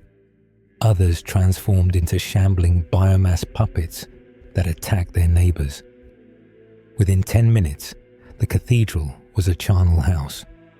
Mercer walked through the carnage, observing his virus's behavior. It was designed to be horrifyingly effective against baseline humans. Their immune systems had no defense against Blacklight, but he'd modified it, adding warp resonance to make it psychically visible, loud, obvious. He wanted the Imperium's attention, needed them to respond with overwhelming force. They did. Within an hour, Militarum Guard had surrounded the cathedral, their heavy weapons trained on every exit. Chimeras and Lehman Russ tanks formed a perimeter. Sisters of Battle arrived, their power armor gleaming, their flamers ready to cleanse heresy. And above the cathedral, descending on grav chutes, came the Adeptus Custodes. There were 3 of them. Each one wore auramite armor that gleamed gold, even in Armageddon's polluted light. Their weapons were guardian spears, force weapons that combined powered blades with integrated bolters. Their presence made the air feel heavy, oppressive, as if reality itself was bending to acknowledge them. These weren't Space Marines. These were the Emperor's personal guardians, each one crafted to be the pinnacle of human enhancement. No virus, no genetic randomness, pure design, implemented by the Emperor himself 10,000 years ago. Mercer felt genuine excitement for the first time since arriving in this universe. These would be worthy prey. The Custodes didn't announce themselves, didn't demand surrender. They simply crashed through the cathedral's roof in a perfectly synchronized entry, their sensors already tracking Mercer through the infected biomass below. Mercer met them in the cathedral's central nave, surrounded by the dead and dying. His body was already transformed, full combat mode, with armor plating, claws, and psychic energy crackling around him. "You have committed heresy against the Emperor's faithful," one custodian intoned, his voice resonating with authority that transcended sound. "You will be destroyed, no mercy, no reprieve." Mercer laughed, a cold, predatory sound. "Your Emperor is a corpse, your faith is a lie, and I'm going to prove it by consuming you." The custodians attacked. They moved like lightning, faster than Space Marines, faster than the Grey Knights. Their spears struck from 3 angles simultaneously, each blow placed with mathematical precision. Mercer barely deflected the first, his blade arm ringing as it met auramite. The second spear pierced his chest, punching through his armor plating like it wasn't there. The third took off his leg at the knee. Mercer crashed to the ground, his regeneration already working. But the wounds were slow to heal. The custodians' weapons were masterwork, their blades forged with techniques that had been perfected over 10 millennia. They cut through his biomass at the molecular level, making regeneration difficult. The lead custodian, he thought of him as the leader, though they seemed to operate with perfect coordination, raised his spear for a killing blow. Mercer released dark psychic energy in a desperate burst. The warp blast caught the custodian in the chest, throwing him backward. It didn't penetrate his armor. The auramite was layered with wards and psychic shielding, but the force was enough to buy Mercer time. He regenerated his leg, pulled the spear from his chest, and launched himself at the nearest custodian with desperate speed. His strategy had changed. He couldn't beat them with strength alone. He needed to be faster, smarter, more adaptable than weapons that had been designed by a god. The custodian met his charge perfectly, spear intercepting his claws in a shower of sparks. The warrior's counterstrike came immediately, a pommel strike to Mercer's head that cracked his skull, followed by a knee to his abdomen that ruptured organs. Mercer twisted mid-blow, his body contorting, and wrapped tendrils around the custodian's spear. He pulled, using the warrior's own strength against him, and drove his clawed hand toward the warrior's helmet. The blow connected. His claws scraped across auramite, leaving scratches but failing to penetrate. The custodian retaliated with a headbutt that shattered Mercer's face, then spun, using his spear's momentum to hurl Mercer across the nave. Mercer crashed through a marble column. Biomass splattered. He was losing, badly. These warriors were beyond anything he'd faced. Perfect technique, perfect coordination, perfect equipment, but they weren't adaptive. As he regenerated, Mercer's virus was analyzing, learning.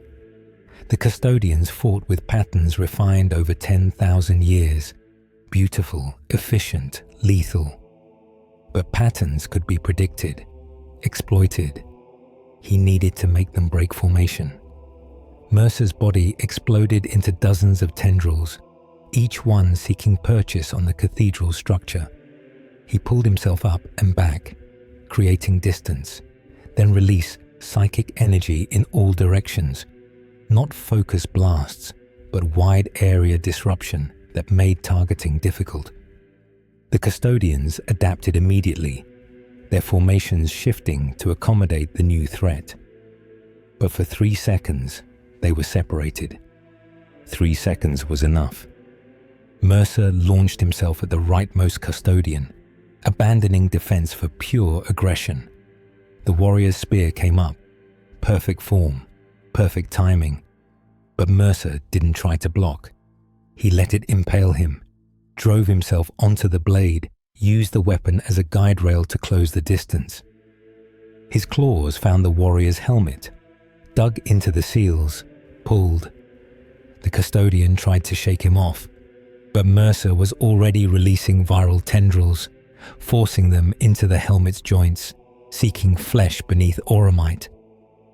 The other 2 custodians were on him instantly, their spears carving through his biomass. One blow took off his arm, another opened his torso from shoulder to hip, a third separated his head from his body. But his tendrils had already invaded the first custodian's armor. The warrior convulsed as Blacklight virus flooded his system. But unlike normal humans, unlike even Space Marines, his body fought back with terrifying efficiency. The custodian's immune system was artificially perfect, designed by the Emperor himself. It recognized the virus as hostile and attacked it with cellular-level precision. For 7 seconds, the custodian's body was a battlefield between perfect human engineering and adaptive alien biology. The virus won. Barely. Mercer's scattered biomass reconstituted around the dying custodian, consuming him even as his brothers tried to pull him free. The warrior's memories flooded in. 10,000 years of service, genetic modifications that made Space Marine enhancements look crude, training that had begun before some civilizations were born, and something else, something vast. The custodians were connected to the Emperor, not through faith like the Space Marines, but through actual psychic resonance. Each one had been crafted to serve as an extension of the Emperor's will, their consciousness partially linked to his dying form on Terra. Through the consumed custodian, Mercer touched that link. It was like touching a star.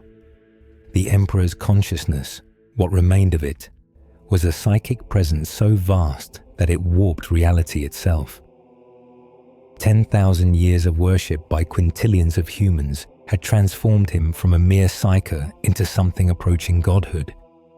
His mind was a fortress in the warp, holding back demonic hordes through sheer will. And he was aware of Mercer. For one instant, less than a heartbeat, the Emperor's attention turned toward him. Through the dying custodian's link, through the psychic resonance that connected all his guardians, the Emperor looked at Alex Mercer and judged him. The psychic pressure was beyond description. Mercer's virus screamed as reality itself seemed to reject his existence. His biomass began breaking down at the molecular level, unable to withstand divine attention. Then, the moment passed. The link severed as the custodian died. The Emperor's attention returned to holding back the warp's infinite horrors. But Mercer had felt it, had been touched by a being that could kill him with a thought. He regenerated, pulling himself back together. The 2 remaining custodians stood ready, their spears raised, waiting to see if he'd continue fighting. Mercer ran. He crashed through the cathedral's wall, his body transforming mid-flight into something streamlined and fast. Behind him, The custodians pursued with relentless efficiency, their auramite armor somehow keeping pace despite his enhanced speed. But Mercer had consumed one of them, had their memories, knew their protocols. Custodians never gave up, never retreated, never stopped until their target was eliminated or they themselves were destroyed. He needed to lose them, needed time to process what he'd just experienced. Mercer dove into the underhive warrens, using his knowledge of the city's layout to navigate impossible routes, through pipes too narrow for power armor, across gaps too wide to jump, through toxic chambers that would kill unprotected humans in seconds. The custodians followed, always followed. Their tactical sophistication let them predict his movements. Their equipment let them survive environments that should have stopped them. For 3 hours, Mercer ran. For 3 hours, they pursued. Finally, he made a decision. He couldn't outrun them, couldn't hide from them, couldn't beat them in direct combat. But he could make them choose. Mercer burst from the underhive into a crowded market sector, thousands of civilians going about their daily routines. He grabbed the nearest human, a woman carrying groceries, and infected her with a modified Blacklight strain. Then another, then another. Within seconds, a dozen civilians were infected. Within a minute, 100. The virus spread through the crowd like wildfire, transforming innocent Imperials into biomass puppets under Mercer's control. The custodians emerged from the underhive, their sensors tracking Mercer through the chaos. But now they had a choice: pursue him or stop the outbreak. They chose the outbreak. Both custodians immediately began purging infected civilians with their spears, each strike killing with merciful efficiency. They worked with perfect coordination, creating a quarantine perimeter, burning infected tissue to prevent further spread. Mercer watched from a nearby rooftop, analyzing their choice. The custodians served the Emperor, protected humanity. They couldn't ignore a viral outbreak even to pursue a single target. That was their weakness. They had principles, priorities, limits. He had none. Mercer disappeared into Armageddon's industrial sectors, leaving the custodians to clean up his mess. He'd learned what he needed. The Emperor was real, was powerful, was capable of killing him if they ever met directly. But the Emperor was trapped, immobilized on his golden throne, unable to act personally. That meant Mercer could survive here, could grow stronger, could evolve until nothing in this universe could threaten him. He just needed time. Inquisitor Kryptman received reports of the Cathedral massacre with a sinking feeling. 1 custodian dead, hundreds of civilians infected. The Xenos had escaped again. Worse, it was learning, adapting not just physically, but tactically. It had forced the custodians to choose between pursuit and containment, exploiting the one thing that could make them break off an engagement. "Time remaining until Exterminatus?" he asked. 41 hours, my lord, Magos Deltrian replied. "And the Xenos?" Bio-augurs detect anomalous readings in Sector Primus industrial zones. Multiple false positives. The organism is either multiplying or deliberately generating false signatures. Both options were terrifying. If it was multiplying, they could be facing an outbreak.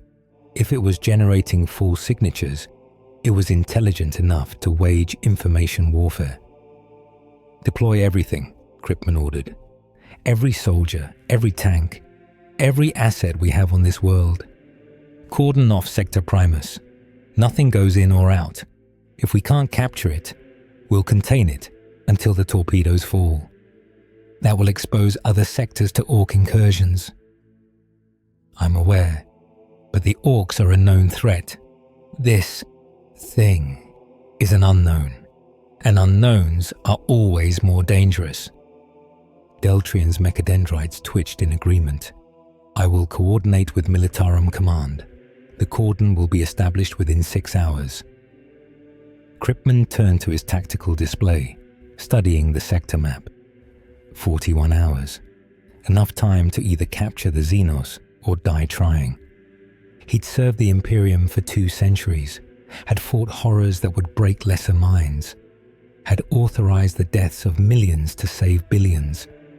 This would be his finest hour or his final failure. Send a message to Lord Inquisitor Torquemada, he said quietly. Tell him if I fail, if the Xenos escapes Armageddon before Exterminatus, he should assume I've been compromised. Have me declared excommunicate traitoris. No trial, no mercy. Deltrian paused. My lord. This thing consumes its victims, copies them. If it gets me, it gets my clearance codes, my knowledge, my authority. Kripman's voice was cold steel. I will not let it use me to infiltrate the wider Imperium. Better to be branded traitor than to become a vector for galactic contamination. Understood, my lord. The message will be sent. Kripman returned his attention to the map. 41 hours. The Xenos had proven capable of surviving everything they'd thrown at it. Had adapted to Space Marines, Grey Knights, even Custodians. But could it survive planetary annihilation? He'd find out soon enough.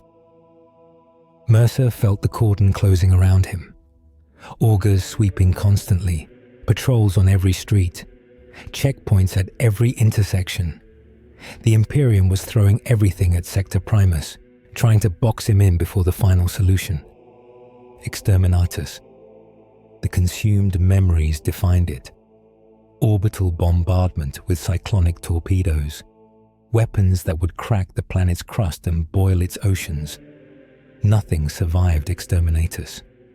Nothing. He had perhaps 40 hours before Armageddon became a tomb. 40 hours to evolve or die. Mercer had claimed an abandoned manufactorum as his base, filling it with infected civilians who served as biomass reserves and sensor nodes. His virus had evolved again, incorporating custodian genetic patterns, adding their perfected immune systems and neural architecture to his own. He was stronger now, faster, more durable, but it wasn't enough. The Imperium had numbers, could replace losses indefinitely, could afford to sacrifice Armageddon because they had a million other worlds. He needed to become something they couldn't afford to ignore, something they couldn't kill even with planetary annihilation. Mercer closed his eyes, focusing inward. His virus had consumed hundreds of humans, dozens of enhanced soldiers, space marines, Grey Knights, a custodian. All that biomass, all those genetic patterns, all that knowledge was inside him now. Time to integrate it all, to evolve beyond anything this universe had ever seen. He released control, letting the virus do what it did best, adapt. His body began to change, not just superficially, not just shape-shifting, but fundamentally. His cellular structure reorganized, incorporating the best elements of every organism he'd consumed. Space Marine regeneration, custodian immune systems, Grey Knight psychic sensitivity, human adaptability, and something more. Something the virus had learned from touching the warp. His consciousness began expanding beyond his physical form. The psychic structures the virus had built were connecting him to the immaterium, letting him exist partially in both dimensions simultaneously. It was agonizing, like being torn in half, but his virus was already adapting, creating new neural pathways to handle the strain. Hours passed. His infected civilians fed him biomass continuously, their bodies consumed and rebuilt in an endless cycle. The manufactorum became a cathedral to evolution, walls covered in viral tissue, air thick with spores. Mercer was becoming something new, not human, not demon, not tyrannid or any other Xenos classification. He was becoming the first of his kind, a biopsychic entity that existed in both real space and the warp simultaneously, an apex predator designed to hunt in a universe where everything was prey. The transformation completed after 18 hours. Mercer opened his eyes, all 6 of them, and stood. His body had increased in mass by 300%. His form was vaguely humanoid but covered in black and red armor plating that looked like a fusion of bone and ceramide. Psychic energy crackled around him constantly, purple black lightning that made the air taste of ozone and blood. He could feel everything now. The thoughts of his infected servants, the approach of Imperial forces, the warp's constant pressure against reality, even the distant presence of the Emperor, holding back the Chaos Gods through sheer force of will. And he could feel something else, something vast, moving through the warp toward Armageddon. Not Imperial, not Chaos, something other.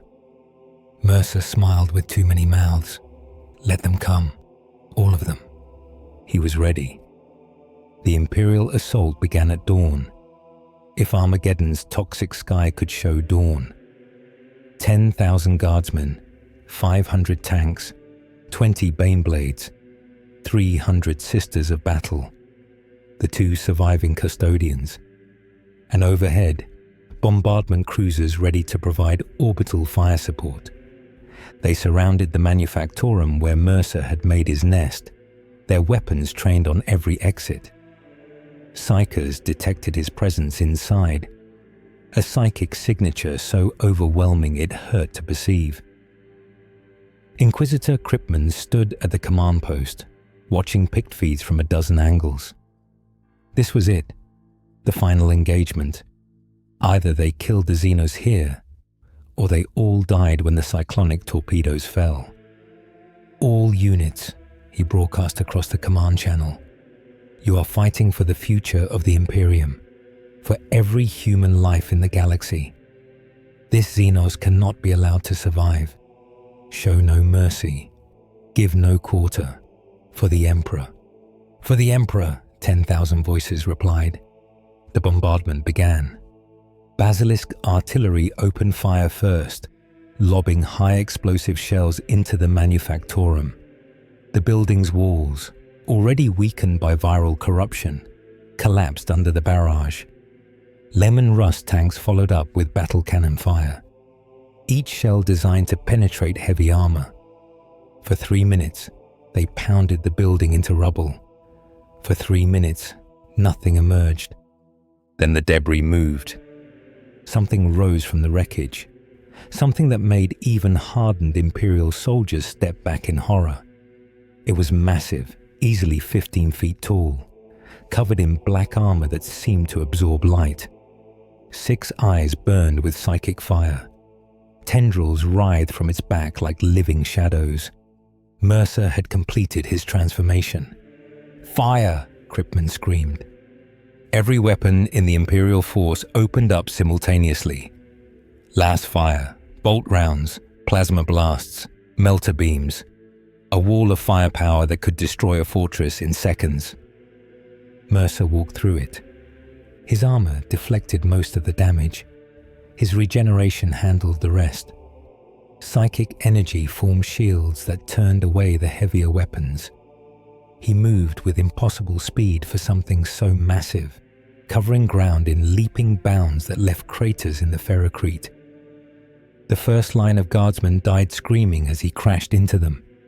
His tendrils lashed out, impaling dozens, dragging them toward his mass to be consumed. His clawed hands tore through tank armor like cardboard. The Sisters of Battle charged with flamers blazing, holy fire that was supposed to cleanse the unclean. Mercer's psychic shields held long enough for him to close the distance. His fists came down like hammers, crushing power-armored warriors with single blows. A Baneblade's main cannon hit him square in the chest, the blast powerful enough to level a building. Mercer staggered, armor cracked, biomass vaporized. But he was already regenerating, and now he was angry. He leapt onto the super heavy tank, claws digging into its armor. His tendrils found the crew hatches, forced them open, invaded the interior. The Baneblade's crew died in seconds, consumed, and then Mercer did something unexpected. He interfaced with the tank's machine spirit. The Grey Knight's memories had taught him about machine spirits, the semi-sentient AI fragments that inhabited Imperial technology. His virus had learned to communicate with them through consumed tech priest knowledge. The Baneblade's machine spirit was old, belligerent, loyal to the Emperor, but it was also pragmatic. Mercer offered it a choice: continue serving corpse worshippers, or serve something alive, something evolving, something that could appreciate its power. The machine spirit chose survival. The Baneblade turned its weapons on Imperial forces. Chaos erupted. Guardsmen scattered as their own super-heavy tank began firing on them. Tech priests tried to shut it down remotely, but Mercer's virus had already corrupted its systems. The two custodians saw what was happening and moved to intercept. They leaped onto the tank with superhuman grace, their spears stabbing into its hull, trying to force their way inside to purge the corruption. Mercer met them on the Baneblade's deck. The battle was epic.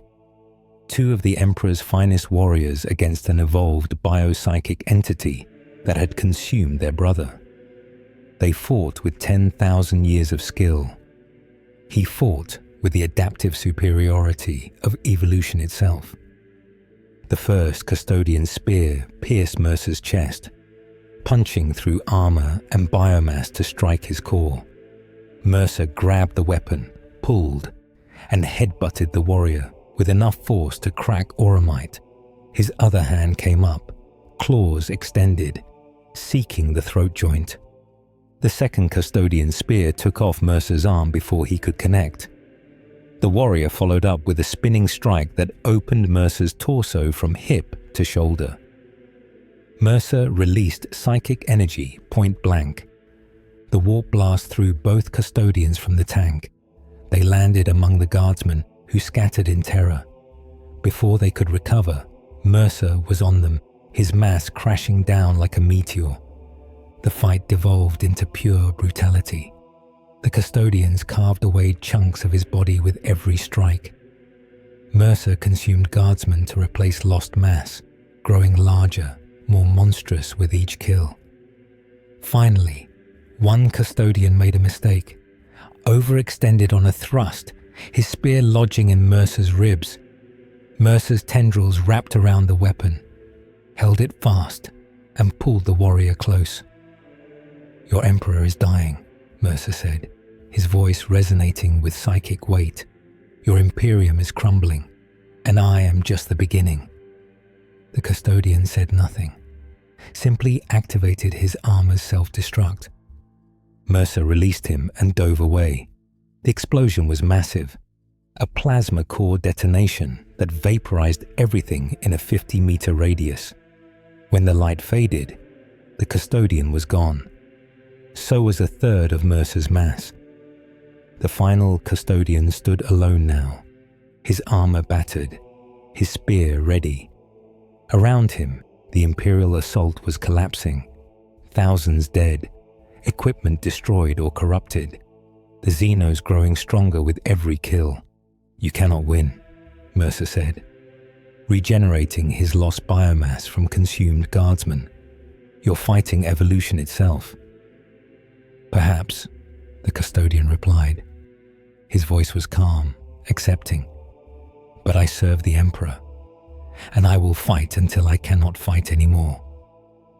He charged. The final duel lasted 90 seconds. The custodian was perfect.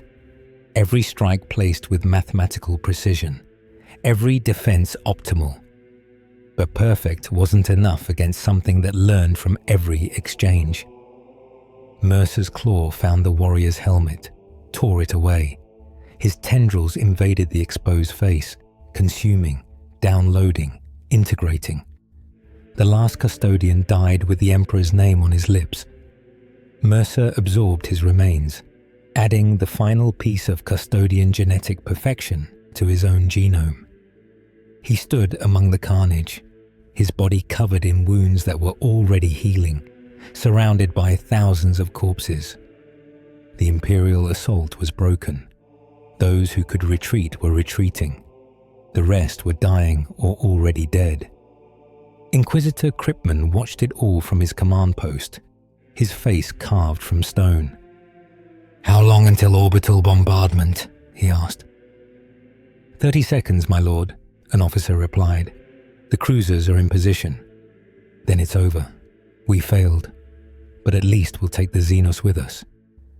Kryptman activated his Vox one final time. All Imperial forces evacuate to minimum safe distance. Exterminatus begins in 20 seconds. He didn't add any prayers or benedictions. There was nothing left to say. In the ruins, Mercer felt the orbital strikes building, felt the massive weapons charging in high orbit, ready to reduce Armageddon to slag. He had seconds to decide. Stay and die in nuclear fire, or leave. Escape into the warp, into space, into the wider galaxy. His virus had evolved enough, had learned enough, could survive in this universe now. Time to see what else the 41st millennium had to offer. Mercer's body erupted with psychic energy. He reached out to the warp, not to channel it, but to tear it open. His consciousness had been expanding since his transformation, existing partially in the Imperium. Now he used that connection, forcing a rift between dimensions. Reality screamed as he tore a hole in space-time. The cyclonic torpedoes launched. 20 weapons, each one capable of cracking continents. They fell toward Armageddon in trails of fire. Mercer stepped through the warp rift and vanished. The torpedoes struck seconds later. Armageddon's crust fractured, its atmosphere ignited. Cities that had stood for 10,000 years were vaporized in nuclear hellfire. The planet died screaming. But Alex Mercer lived. The warp was chaos. Pure, unfiltered chaos. Mercer floated in an ocean of emotion and madness, his body protected by layers of biomass psychic shielding the virus had evolved. Around him, things moved. Demons, warp entities, the thoughts of trillions given horrible form. They tried to consume him, to corrupt him, to tear him apart. His virus consumed them back. Every demon that touched him was analyzed, dissected, integrated. His biomass learned to metabolize warp energy directly, to feed on the Imperium itself. He was evolving again, becoming something that could survive in both dimensions permanently. Time had no meaning here. He might have drifted for seconds or centuries. Finally, he felt something. A thin spot in reality, a place where the barrier between warp and real space was weak. Mercer reached out and tore through. He emerged into real space above a world he didn't recognize. Green, vibrant, teeming with life, and completely undefended.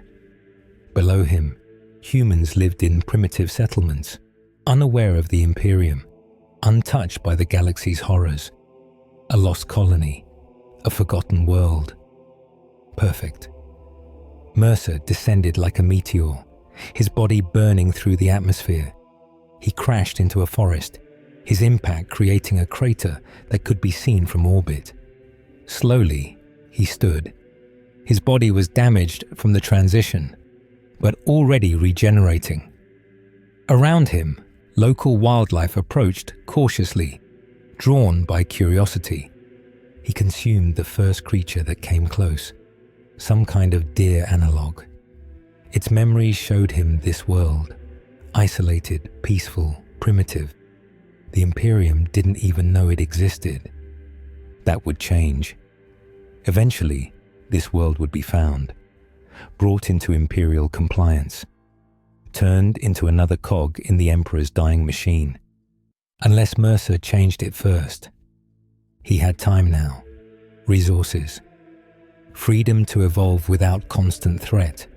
He could build something here, an army, a civilization, a counterforce to the Imperium's stagnant brutality. Or he could simply hide, wait, grow stronger while the galaxy tore itself apart. Mercer looked up at the stars, at the vast expanse of the 41st millennium. Somewhere out there, the Imperium was hunting him. The Chaos Gods had noticed him. Other Xenos might be tracking him. Good.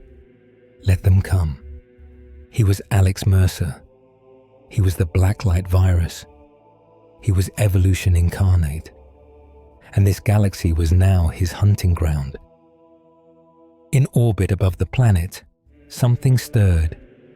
A distortion in space-time. A ship emerging from the warp.